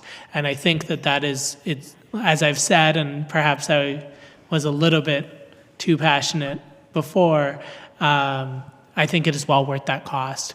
The other point I want to make is that we definitely want the Auditor's Office and the Oversight Board to be a key stakeholder in this work and have been communicating about our plans around this with the auditor and the chair of the Oversight Board.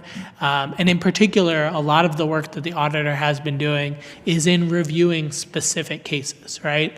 Well over 100 specific cases just this year, and producing reports about those specific cases, time-intensive, labor-intensive work, and that's why the deputy auditor was hired. With that being said, certainly as those reports have come out, there have been specific issues that he's highlighted for further study. He's talked about what the use of force standard should be. He's talked about what our policy specifically around head strikes should be. He's talked about other things. And with respect, I think we need capacity and focus to be able to do that deep dive into some of those issues he has himself identified. And so we look to him to be a partner in that process, but none of us can do this work by ourselves. And so we're turning to outside help to be able to do it. Thank you, Mary. You have the floor. Thank you. My name is John Williams. I'm the president and CEO of the Akron Urban League. Before I go into some great detail, prior to joining the Urban League, I've worked in corporate America. I've been a leader of other nonprofit organizations, and anytime or throughout my career, process improvement has always come up. And sometimes during process improvement, and some of the best cases for process improvement is you go outside and you seek an outside expert. I've had the ability as process improvement to bring in accountants to talk to us about how we can improve some of the way we handle our books. So you go on the outside. I will say I'm not new to what's going on here. Some years ago, my friend Judy Hill and Ray Green in the back, the three of us were on the police,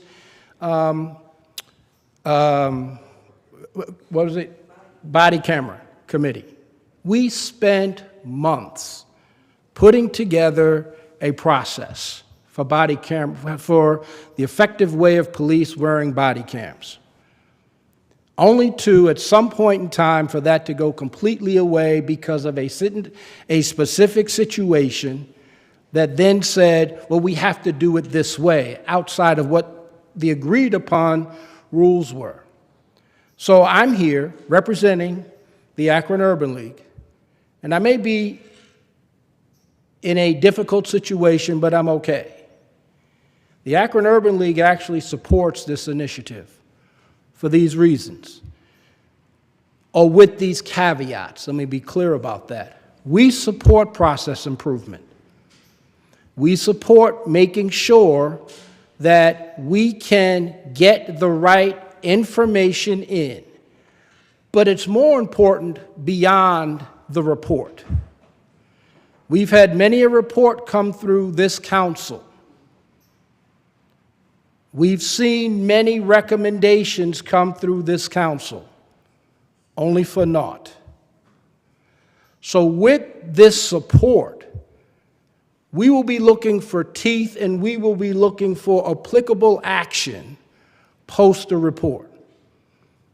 All of us are grown folks sitting in the room. Nobody really wants to say some things, but I'm perfectly fine saying it. We will cherry pick the report and only try to identify the little things that we can do, but the harder things, we're going to say it's going to take further study or what have you. That's when the community will have some significant issues and some significant concerns. We have to be grown men and women at this table, work collectively, work in a unified fashion to correct what's going on in our community. To what my council member said, what is the cost of a life? What is the cost of an African American male life? How many people of color have been arrested for the manufacturing of guns? We get killed because of guns, but we don't make them. And I understand the concerns associated with trying to identify the guns in the community and all of that. We're just the byproduct. We should be going after those that manufacture the guns. But I do want us to be very clear. I'm here supporting with the caveat. And so it's time that we deal with the issue, bring grown folks at the table, and correct this problem. Process improvement is certainly important, and we're going to hold everybody accountable as a result of this report. So I want to thank all of you for the time, and I want to thank those that will be endeavoring in this process. The Akron Urban League is here to help. Thank you. Thank you. Good afternoon, Safety Committee Chairperson, Madam President, Ray Green, Jr., Executive Director of the Freedom Bloc. And I just want to talk briefly about paralysis through information overload. We have done a study and recommendations in regard to the police department. When I was at the WOM and Executive Director of the Akron the Akron Organizing Collaborative. Through that work, we invited City Council to our findings. Black City Council members showed up. No one else did. They took that information, created the Reimagining Safety Task Force, came out with recommendations that are not being adhered to. When Horgan took office, we did a study saying that black people have been intentionally left out of opportunity in Akron. They told us basically to go to hell, created Elevate Akron, did the study. The study came out, black people have been intentionally left out of opportunity. We formed a Racial Justice Task Force. They came out with recommendations, studies and recommendations that were ultimately put on the shelf. We instituted an oversight board, hired a police auditor, got recommendations from that we are not adhering to. I don't know how much information we need to get us to act. At some point in time, we have to do something. And that do something can't be get another opinion. What's the price for a black man dying? It's another study. What's the price for a black man dying? It's another study. What's the price for a kid getting shot by the cops even though he lived? It's another study. At some point in time, we must act on the information that we already have. There's nothing they're going to come in and do that hasn't already been done. They're just going to be a little bit more credible, and we're still not going to do anything. What they're going to do, actually, this body can do, is take all that information, put it in AI, and come up with recommendations, because that's what AI does now. We have to care about doing something. This is not hard. As Madam President said earlier, at some point in time, we got to hold people accountable. That is what's missing. It's not another study. Much respect to this firm. I don't know them. I believe in the work they do, but that should have been done 10 years ago. So now they're going to come in and redo the work we have already done for almost $1 million when we have the highest eviction rate in the state. We have people are living in an apartment complex that looks like a third world country. There's other things we could be doing with this $1 million. And we was on the body-worn camera committee to do all that work and it be changed. This is a waste of time. This is not against the police. This is just common sense business. What are we doing? What's the price for a black person's life? It's the question that's on the table. The DOJ would have did this for free. Now, I don't know if we're with the new administration in a place to call in the DOJ anymore because of what's happening at that level. But at some point in time, we just have to do something. And right now, we're not doing anything but continuing to talk about what we already know. Thank you.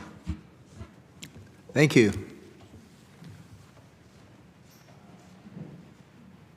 Any other comments from council members or committee members? Okay. Can I get a recommendation from council or from the committee? Mr. Chair, would you? Yes. I do just want to note, obviously this is important, but I also understand what Mr. Lombardo said, that this came in today, and I understand that and respect that, and I understand the need. There are some certainly strong opinions about all of this in the community, and also within council. We want to make sure people have as much information as they can and have the opportunity to get questions answered. At the same time, this is something that we do need to act on and we do need to move forward with. And I would rather we not wait until the new year to get started with this work. My hope would be that council could take time, but that we could have a special meeting next week so that we could vote on this up or down on moving forward with it. Thank you, Mayor. Well, we've heard from Council President her wishes for time. We've heard from Councilman Fusco as well. I'm of the same mindset that there should be time taken. I guess we'll have to consider the aspect of the ability to bring a meeting together before the end of the year if that's important. But in the meantime, if there's a committee member that has a recommendation for time.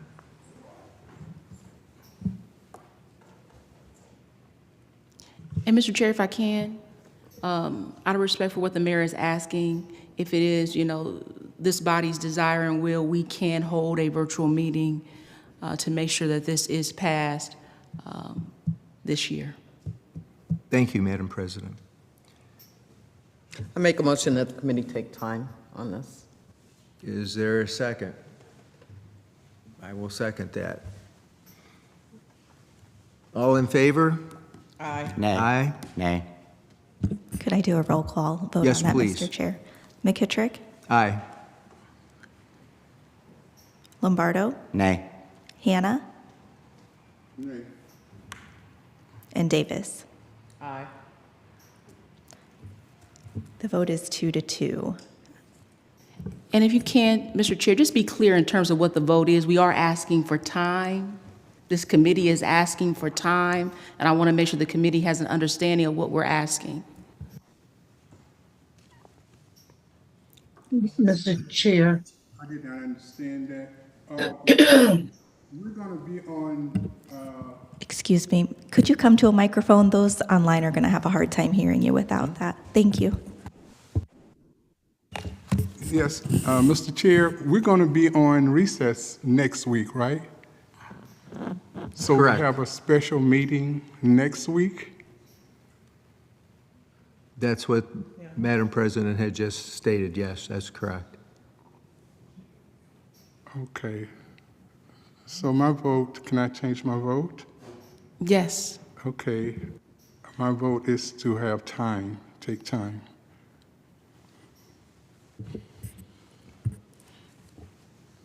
Okay, then the vote would be 3-1.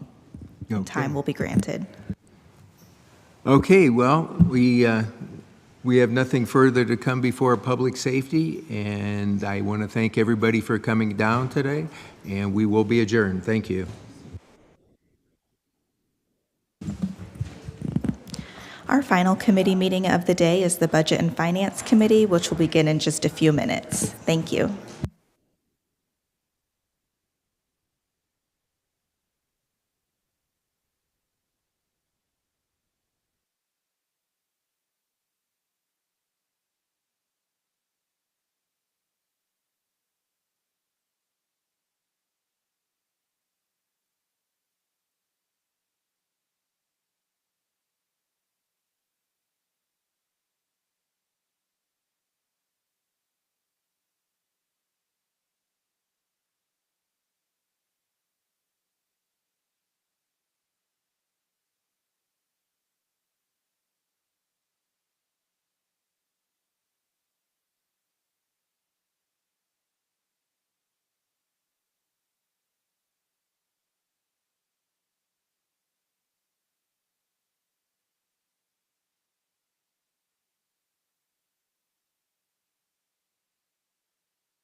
Okay, we're ready to begin the Budget and Finance Committee.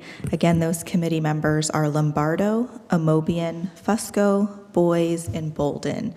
We do have all committee members present whenever you're ready, Mr. Chair. Well, thank you, Clerk Viviano. So can I welcome to the Budget and Finance meeting this afternoon?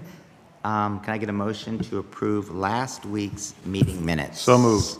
Second. Motion and a second. All in favor? Aye. Any opposed? Very good. One piece coming before us this afternoon, and that is an ordinance authorizing the mayor or his designee to enter into a contract or contracts without the formality of publicly advertising for bids with Navient to provide document management services for the Department of Human Resources and the Division of Information Technology, and declaring an emergency. Mr. Fricker is here along with Mr. Wheeler. Who's up? Thank you, Mr. Chairman. So this will allow our Department of Human Resources to start a project to digitize all of the personnel files for city employees. So the city has an existing application called OnBase, which is basically our document management system, and Navient is the company that supports that application. So this would be contracting with them to set up basically all of the configuration of the personnel files, everything that would be needed to index all of that information into our OnBase document management system. Awesome. Sounds kind of, it's impressive that we want to document, but it's, I don't know how to say this, but in today's day and age, like nothing, like all of our records right now are paper files? So all of our personnel file information is. Okay. But like I said, we have had this document management system for several years now, and we've been gradually taking more and more different document types throughout the city from various departments and digitizing them. So this one is now going to proceed. Awesome. Yeah. Let me ask you this. What's the retention period for an employee or former employee or retiree, or what's the retention period? I could not tell you that. Okay. I will check with the HR director to see what our Okay, just curious. retention policy whether is it's on this. digitized or not, I mean, Yeah. it takes up space. But anyhow. Any questions from committee members? Mr. Fusco is leaning to Councilwoman Tina Boyce. Thank you. It's along the same lines. Would this be just to preserve the current employees' records, or would this be going backwards to former employees? So it'd be a mixture of both, starting, all of the new information that would be, saved in a digital format right from the beginning. But then also, I think we would look to do a scanning process to take the existing information and convert it over to digital. For both current and former employees? Correct, or whatever is within the retention period. I see what you're saying. Thank you. And this is a 24 budgeted item. It's budgeted, but. This will be for 2025. Yeah. Thank you. Yeah. Councilman Fusco? I'm just curious why this is well below the, I don't know, if Yeah. the minimum. And the reason for that is we're amending, we already have an existing contract with Navient for approximately $100,000, so this is adding to that. So, yeah. For this piece. Correct, yes. Okay. Okay. Yep. No other questions from committee members or council members. What would be your pleasure? We would like to pass if we could. Okay. Can I get a motion from the committee to suspend the rules with a favorable report? So moved. Motion. Did I hear a second? Yes, I said second. I Thank said you. second. All in favor? Aye. Aye. Opposed? Very good. Thank you. Motion passes. Thank you for your time. Any other business coming before us? There's none, so meeting adjourned. Thank you. That is our final committee meeting of the day. Council will meet in regular session at 6:30. Thank you.